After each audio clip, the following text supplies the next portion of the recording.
Radhe Radhe everyone, आप देख रहे हैं सीरियल स्यापा, जहां पे मिलती है आपको आप ही के फेवरेट शो से जुड़ी इंटरेस्टिंग अपडेट। दोस्तों, आज रात के एपिसोड की शुरुआत होती है भार्गवी के नृत्य के साथ और वो श्रीनिवास के सामने नृत्य प्रस्तुत कर रही होती हैं, जिसे देखकर महादेव और माता पार्वती काफ़ी ज़्यादा प्रसन्न होते हैं। इधर जो वासुदेव है वो ऋषि भृगु के आश्रम में आएगा बहुत सारे महंगे महंगे तोहफे और सारे उपहार लेकर के, और वो पद्मावती के विवाह की खुशी में ये सब कुछ दान देना चाहेगा और अपनी मीठी मीठी बातों से ऋषि भृगु को अपनी ओर आकर्षित करने का प्रयास करेगा।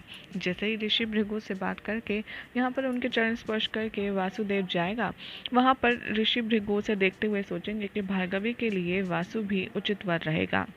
इधर भार्गवी नृत्य करते करते लड़खड़ा जाती है और श्रीनिवास के साथ में वो टकरा जाती है और फिर वो बेहोश होने लगती है, जिसे देखकर कि श्रीनिवास उन्हें पकड़ते हैं और उन्हें एक जगह पर बैठाते हैं। तभी उनकी माता भी आ जाती हैं और बातों ही बातों में बताती हैं वो श्रीनिवास को कि भार्गवी ने सुबह से कुछ भी नहीं खाया है, इसीलिए इससे चक्कर आ गए हैं। श्रीनिवास को जैसे ही पता चलता है वो तुरंत भार्गवी के लिए खीर बनाने पहुंच जाते हैं और खीर ला कर के वो कहते हैं कि चलो अब तुम्हें ये सारी ख़त्म करनी है। भार्गवी कहती हैं कि इसमें कौन सी बड़ी बात है, तुम लोग भी ना इतनी छोटी छोटी बातों को इतना बड़ा बना देते हो। और वो जैसे ही खीर में हाथ डालती हैं, खीर इतनी गर्म होती है कि उनका हाथ जल जाता है। इसे देखकर श्रीनिवास उनके हाथ पर फूंक मारते हैं और बड़े ही प्यार से उनका बचाव करते हैं और कहते हैं कि देखा, हाथ जल गया ना, तुम्हें अपना ध्यान रखना चाहिए, मैं खिला दूँ। और यहाँ पर श्रीनिवास को आज्ञा दे देती हैं भार्गवी। और फिर एक बार फिर से आपको राधा कृष्ण का वही खूबसूरत दृश्य देखने के लिए मिलने वाला है। जैसे कि श्री कृष्ण राधा को अपने हाथों से भोग खिलाया करते थे, ठीक वैसे ही श्रीनिवास भार्गवी को भी अपने हाथों से खीर खिलाएंगे और ये बहुत ही ज़्यादा खूबसूरत सा एक मोमेंट आपको नजर आएगा। इसी बीच ऋषि भृगु वहाँ पर पहुँच जाते हैं और उन्हें ज्ञात होता है कि भार्गवी बेहोश हो गई थी और उन्होंने सुबह से कुछ नहीं खाया है। तब वो उनसे क्षमा मांगते हैं और कहते हैं कि मैं जानता हूँ मुझे विवाह की बात ऐसे नहीं करनी चाहिए थी, मुझे क्षमा कर दो पुत्री।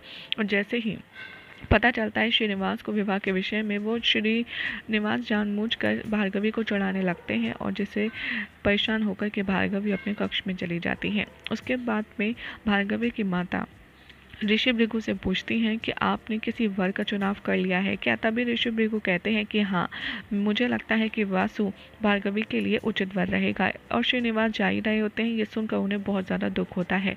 तभी यहाँ पर ख्याति कहती हैं कि क्या आपके मन में कोई और भी है या सिर्फ भृगु ही है, या सिर्फ वासुदेव ही है।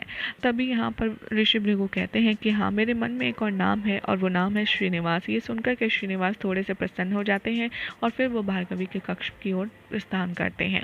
यहाँ पर भार्गवी गुस्से में बैठी होती हैं और घुंघरू उतार रही होती हैं। तभी श्रीनिवास को देख कर के उन पर चीखती हैं और कहती हैं कि अब क्या तुम मुझे द्वारपाल की कला भी सिखाओगे, जब देखो कभी भी आ जाते हो बिना बताए, मुझे तुमसे कोई बात नहीं करनी। और यहाँ पर श्रीनिवास और भार्गवी के बीच में बहुत ज़्यादा खट्टी मीठी बातें होंगी और जिसके बाद भार्गवी को चुनौती देते आएंगे नज़र कि तुमने तो सर्वश्रेष्ठ नृत्य का बनने का प्रयास करना था, लेकिन तुम तो इतने में ही हार मान गई। और यहाँ पर एक बार फिर से इनकी क्यूट नोट झोंक आपको नजर आएगी। यही हो जाएगा आज रात के एपिसोड का है, जिसके बाद कल क्या होगा आपको बताएंगे नेक्स्ट रिपोर्ट में। ऐसी मजेदार अपडेट्स के लिए चैनल को सब्सक्राइब करें, वीडियो को लाइक शेयर करना ना भूलें।